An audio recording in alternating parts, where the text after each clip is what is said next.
सजनी।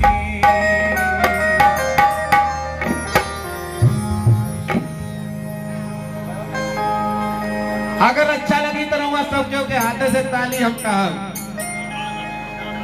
कि पियावा गोजिले कहला कहतावा पियावा कहला कहतावा मेरे सजनी। पियावा कहला कहतावा मेरे सजनी। पियावा कहला कहतावा मेरे सजनी।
जिनके हाथ में चाय नहीं है, अगर अच्छा लग रहा हो ये भाई नाच देनी तो बोने ताली बजेगा।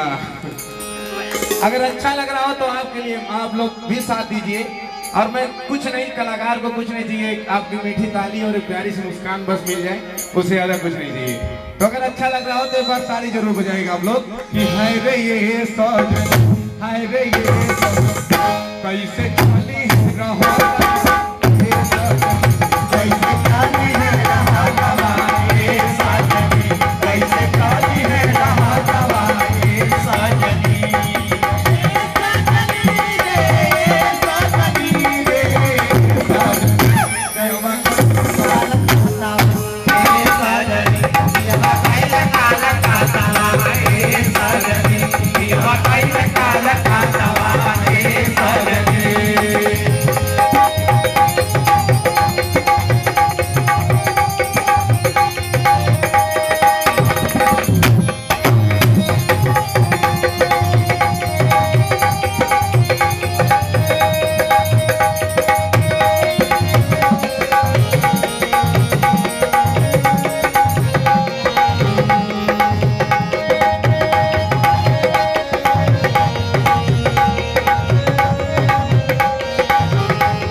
तकतहु लागत नहीं खे